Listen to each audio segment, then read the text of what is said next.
জুলাই গণঅভ্যুত্থান স্মৃতি জাদুঘর সহ আরও কয়েকটি বিল পাস, রাজনৈতিক সমঝোতা ভঙ্গের অভিযোগ তুলে সংসদ থেকে বিরোধী দলের ওয়াকআউট। ইনশাআল্লাহ আরো দেখা হবে, এখানেই দেখা হবে। তবে আজকের মতো দুঃখ নিয়ে আমরা ওয়াকআউট করছি। আসসালামু আলাইকুম।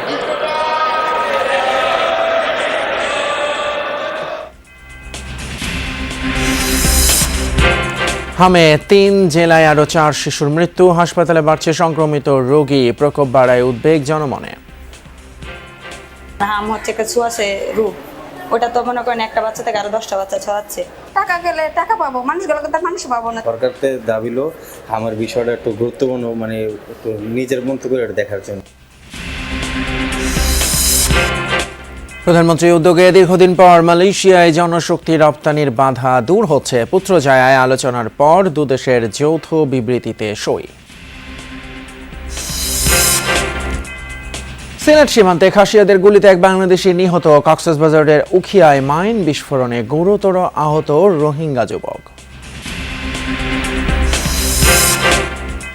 ইরান যুক্তরাষ্ট্র বৈঠক ঘিরে পুরো বিশ্বের নজর এখন পাকিস্তানে, ভেন্যু ঘিরে 7 স্তরের নিরাপত্তা, ইসলামাবাদের পথে মার্কিন ভাইস প্রেসিডেন্ট।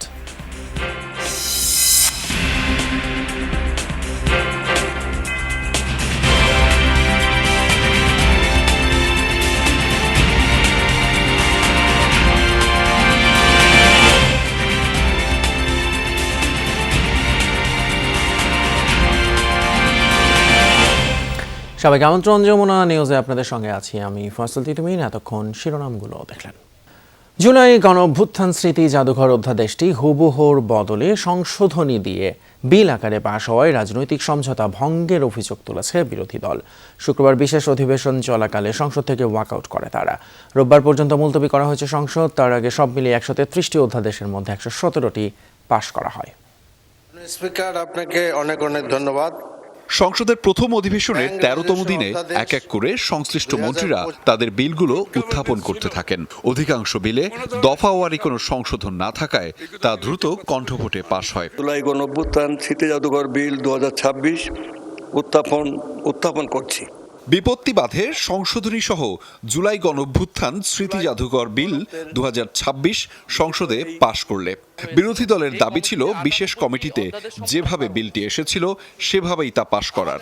সরকার দল আজকে এটা আপনার সামনে, এটা কিন্তু রাজনৈতিক সমঝোতা ভঙ্গ করা হলো, কনসেনসাস ভঙ্গ করা হলো। তাহলে এই বিশেষ কমিটি যেটা করা হয়েছিল সেই কমিটির কোনো প্রয়োজন ছিল? আলোচনা হয়ে তার ভাগ্য যেটাই নির্ধারিত হতো আমরা তো মেনে নিতাম মাননীয় স্পিকার, কিন্তু আলোচনাই হবে না। এখন তো এটাকে অলরেডি এজেন্ডা আউট করে দেওয়া হয়েছে, তাইলে আমরা কি করতে পারি বলেন? সংস্কৃতি মন্ত্রীর দাবি জুলাই জাদুঘরের পরিচালনা পর্ষদের দলীয়করণের অভিযোগ ভিত্তিহীন। যদি এটা বিএনপি মনে করেন যে আমরা দলীয়করণ করছি, এটা দলীয়করণ করার কোনো ইচ্ছা আমাদের সরকারের নাই, তারেক রহমানের সরকারের নাই। আমরা এই রিপোর্টের গো বাই দ্য বুক হিসাবে গেছি মাননীয় স্পিকার। আমি মাননীয় বিরোধী দলীয় নেতাকে বলবো, আমরা যেভাবে বিশেষ কমিটিতে আলোচনা করেছি, যে রিপোর্টটা এই সংসদ গ্রহণ করেছে, সেই রিপোর্টের বেসিসেই আমরা এগিয়ে যাচ্ছি মাননীয় স্পিকার। গুম আইন, মানবাধিকার কমিশন আইন এবং প্রয়োজনে আইসিটি অ্যাক্টকে আরও বেশি শক্তিশালী করা হবে সবাই আলোচনার ভিত্তিতে। এই যে বিশেষ কমিটির রিপোর্ট ওনাদের সামনেও আছে, এখন যদি এই বিষয়ে ওনারা ডিফার করতে চান, এটাকে মাননীয় স্পিকার সংসদীয় আচরণ হবে। আগামী সেশন তো ইনশাল্লাহ বাজেট সেশন হবে, বাজেট সেশনে সবগুলো বিল আসবে, ইনশাল্লাহ সবগুলো বিল আসবে, তখন আপনারা সময় পাবেন। এখানে ট্রাস্ট মেনটেইন করা হয়নি, এটা আমাদের দুঃখ যে আমরা এই দুঃখ নিয়ে এখন ওয়াকআউট। বাদ যাওয়া ও আপত্তি থাকা বিলগুলো আগামী সংসদের কার্যক্রমে উত্থাপন করার আশ্বাস দেয়া হলেও তাতে অনাস্থা দেখায় বিরোধী দল। পরে সংসদ থেকে ওয়াকআউট করে বিরোধী দল। এর আগে সকালের অধিবেশনে 10টি বিল সর্বসম্মতিক্রমে পাশ হয়। দিনের কর্মসূচিতে মোট বিল পাশের সংখ্যা দাঁড়ায় 24টি। সর্বমোট 133টি অধ্যাদেশের মধ্যে 117টি বিল এবারের কার্যক্রমে বিল হিসেবে পাশ হলো। বাকি রয়েছে 16টি। সংসদ 15 এপ্রিল সকাল 11টা পর্যন্ত মুলতবি ঘোষণা করেছেন স্পিকার। রোজ বুধবার সকাল 11টা পর্যন্ত মুলতবি করা হলো। আহমেদ রেজা, যমুনা নিউজ, ঢাকা। এদিকে আপত্তি সত্ত্বেও সংসদে অনেকগুলো বিল পাশ হওয়ায় ক্ষোভ প্রকাশ করেছেন বিরোধী দলীয় নেতা ডাক্তার শফিকুর রহমান। তিনি বলেন 133টি অধ্যাদেশের সবগুলোই সংসদে আলোচনার দাবি রাখে। এমন অনেক কিছু উপেক্ষা করা হয়েছে যা জনসম্পৃক্ত। সরকারি দলের চিফ হুইপ নুরুল ইসলাম মনি জানিয়েছেন, এখন পর্যন্ত পাশ হওয়া 117টি অধ্যাদেশের মধ্যে 91টিতে কোনো সংশোধনী আনা হয়নি। এই সংসদেই বাকি 16টি অধ্যাদেশ নিয়েও আলোচনা হবে। এখানে ট্রাস্ট মেনটেন করা হয়নি, এটা আমাদের দুঃখ।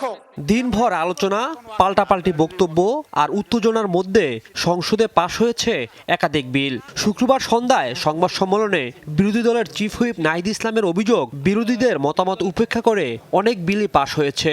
ছল ছাতুরি করে পাশ করা হয়েছে জুলাই জাদুঘর বিল।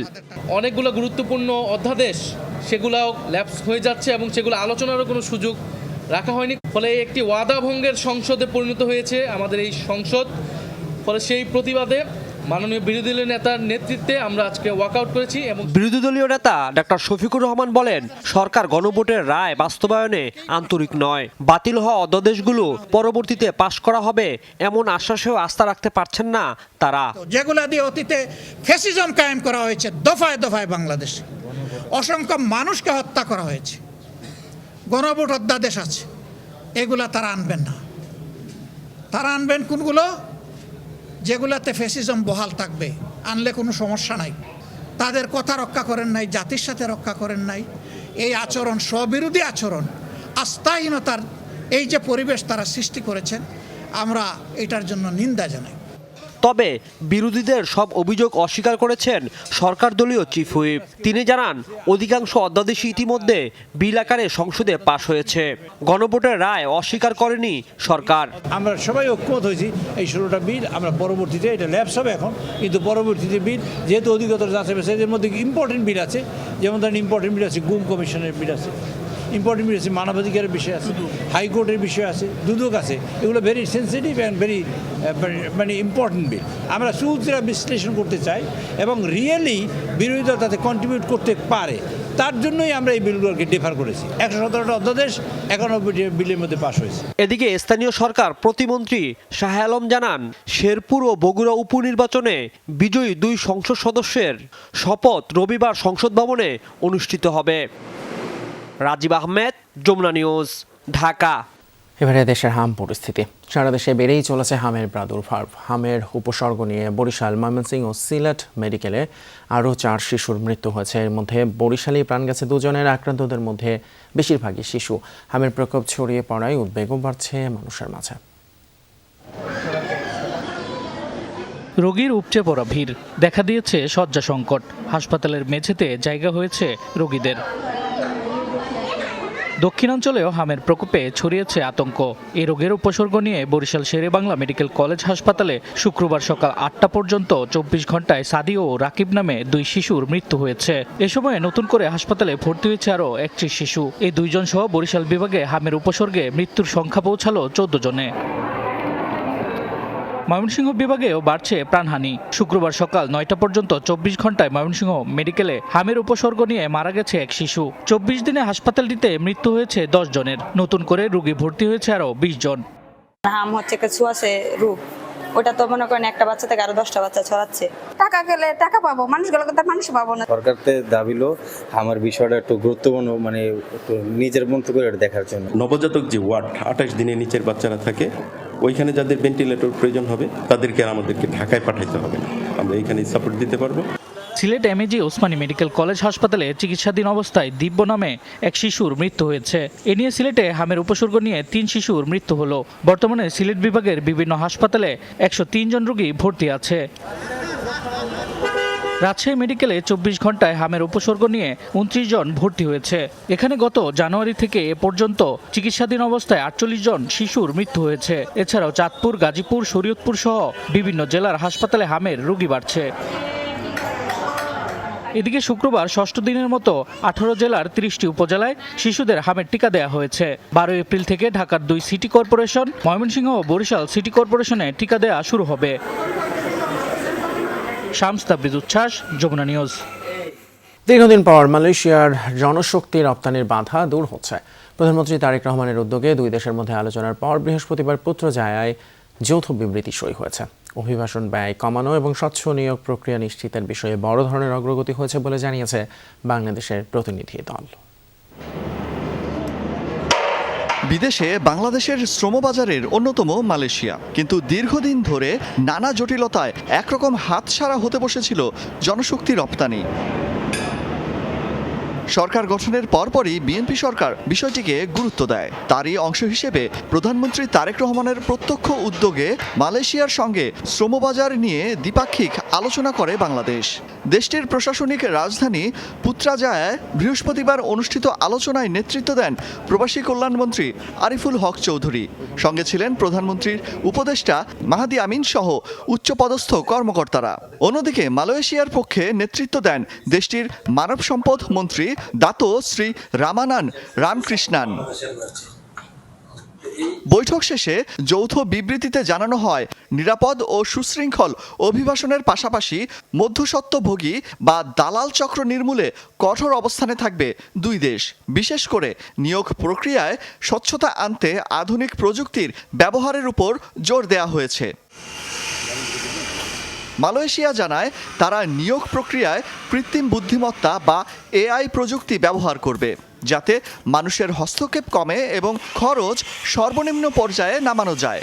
এছাড়া আইএলওর এমপ্লয়ার পে নীতি অনুসরণের মাধ্যমে শ্রমিকদের জন্য শূন্য অভিবাসন ব্যয় বা জিরো কস্ট নিশ্চিত করার লক্ষ্য নির্ধারণ করেছে দুই দেশ। আলোচনায় উঠে আসে অবৈধভাবে আটকে থাকা বাংলাদেশি কর্মীদের বিষয়টিও। তাদের দ্রুত নিয়োগ এবং মানব পাচার সংক্রান্ত আইনি জটিলতা নিষ্পত্তিতে একমত হয়েছে ঢাকা কুয়ালালামপুর।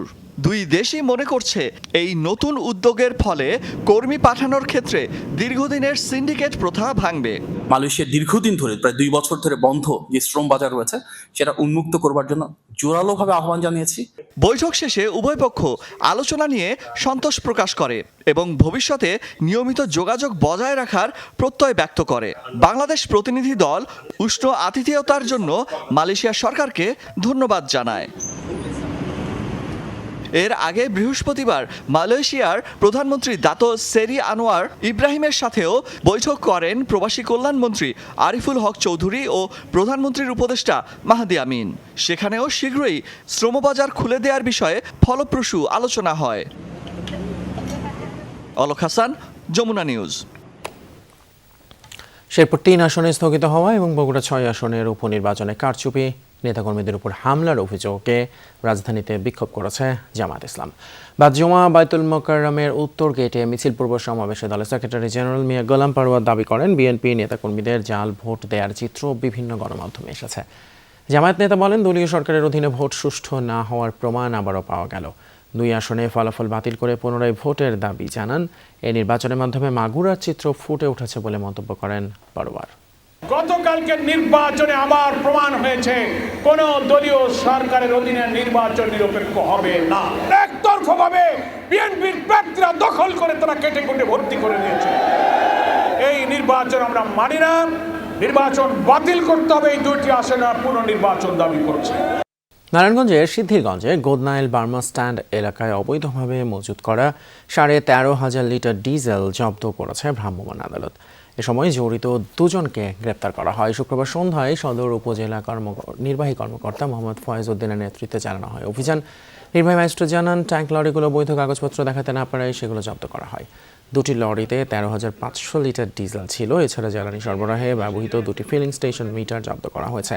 জব্দ করা ট্যাঙ্ক লরির 2টি সিদ্ধিরগঞ্জ থানায় পাঠানো হয়েছে। মামলা দায়েরের আদেশ দিয়েছেন নির্বাহী ম্যাজিস্ট্রেট। সিলেটের কোম্পানিগঞ্জ সীমান্ত এলাকায় ভারতীয় খাসিয়াদের গুলিতে এক বাংলাদেশি যুবক নিহত হয়েছেন। বৃহস্পতিবার রাতে ভারত সীমান্তের অভ্যন্তরে এই ঘটনা ঘটে। বিজিবি এবং স্থানীয়রা জানায়, বৃহস্পতিবার রাত 8:30টার দিকে সালেহ আহমেদ সহ আরও 2 জন সীমান্ত এলাকায় যায়। এ সময় সুপারি বাগানে অবস্থানকালে তাদের চোর সন্দেহে স্থানীয় খাসিয়ারা কয়েকটি ছড়রা গুলি ছোড়ে। গুলিবিদ্ধ হয়ে ঘটনাস্থলে নিহত হন সালেহ আহমেদ। পরে সাথে থাকা অন্য 2 জন তার মরদেহ নিয়ে আসে। নিহত সালেহ কোম্পানিগঞ্জ উপজেলার কারবালাট্টু গ্রামের বাসিন্দা। কক্সবাজারের উখিয়া সীমান্তবর্তী এলাকায় ল্যান্ডমাইন বিস্ফোরণে এক রোহিঙ্গা যুবক গুরুতর আহত হয়েছেন।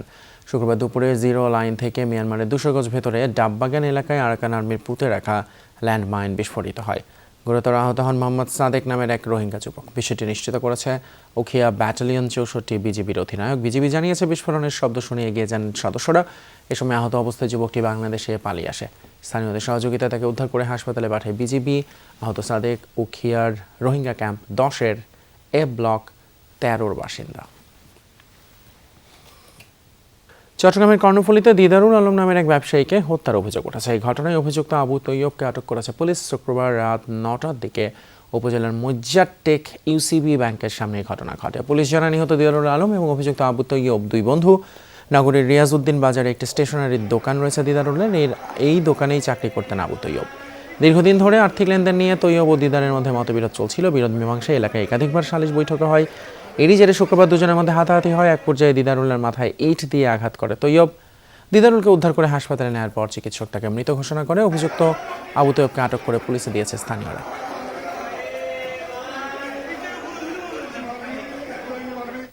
ভারতে শেখ হাসিনাকে আশ্রয় দেয়কে কেন্দ্র করে মোদী সরকারের কঠোর সমালোচনা করেছেন মমতা বন্দ্যোপাধ্যায়ের ভাতিজা অভিষেক বন্দ্যোপাধ্যায়। পশ্চিমবঙ্গের ক্ষমতাসীন দল তৃণমূল কংগ্রেসের এই সংসদ সদস্য দেশটিতে শেখ হাসিনার অবস্থানের আইনি ভিত্তি সম্পর্কে বিজেপি সরকারের কাছে জানতে চান। শেখ হাসিনা অনুপ্রবেশকারী নাকি শরণার্থী সে বিষয়টিও খোলাসা করার দাবি জানান তিনি। সম্প্রতি ভারতের স্বরাষ্ট্রমন্ত্রী অমিত শাহ কলকাতা জনসমাবেশে পশ্চিমবঙ্গ বাংলাদেশ থেকে পরিচালিত হচ্ছে বলে দাবি করেন। এই ঘটনার পরই শেখ হাসিনাকে আশ্রয় দেওয়ার বিষয়ে বিজেপিকে আক্রমণ করেন তৃণমূল কংগ্রেসের এই নেতা।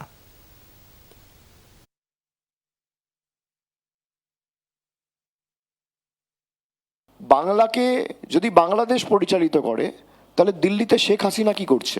ওনার জবাব আছে? 1.5 বছর ধরে শেখ হাসিনাকে নরেন্দ্র মোদীর সরকার কি কারণে আশ্রয় দিয়েছে? কোন শিল্পপতিকে বাঁচানোর জন্য? শেখ হাসিনার স্ট্যাটাস কি? তিনি কি অনুপ্রবেশকারী না শরণার্থী? অমিত শাহ জবাব দিতে পারবেন? পাকিস্তানে অনুষ্ঠিত হতে যাওয়া যুক্তরাষ্ট্র ইরান শান্তি আলোচনার দিকে তাকিয়ে এখন পুরো বিশ্ব। শনিবারের এই আলোচনায় নির্ধারিত হতে পারে মধ্যপ্রাচ্য সহ গোটা বিশ্বের ভবিষ্যৎ। কড়া নিরাপত্তার চাদরে এরই মধ্যে ঢেকে ফেলা হয়েছে ইসলামাবাদ ও রাওয়ালপিন্ডি।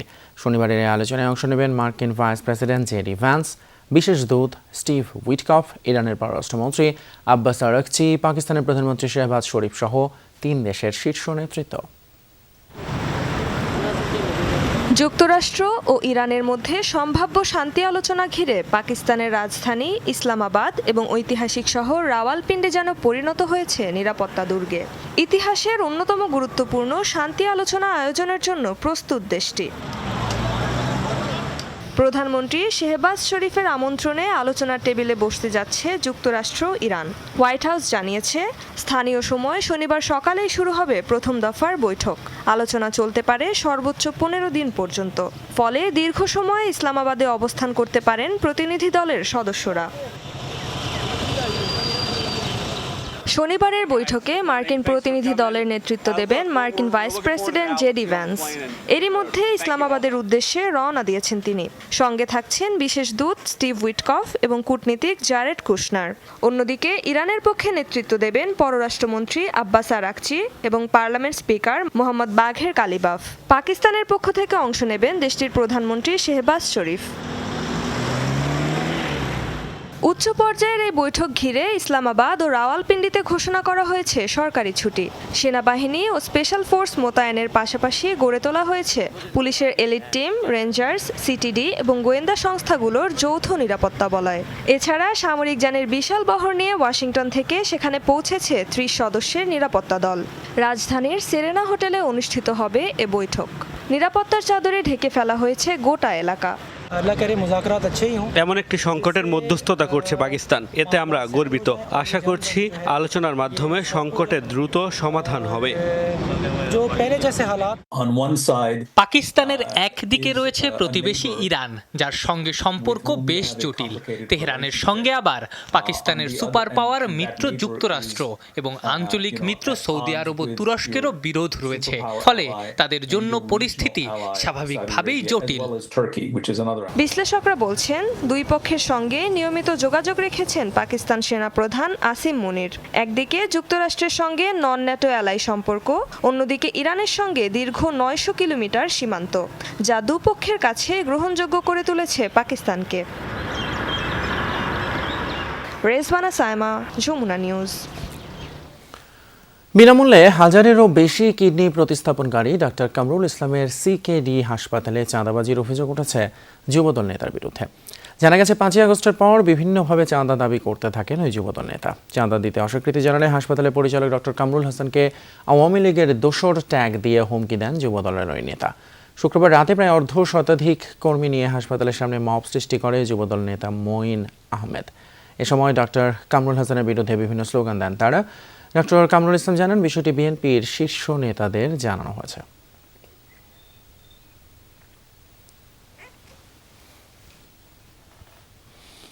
দর্শক, ছিল আমাদের যমুনা নিউজ এখনকার মতো। এতক্ষণ সাথে থাকার জন্য ধন্যবাদ আপনাদের সবাইকে।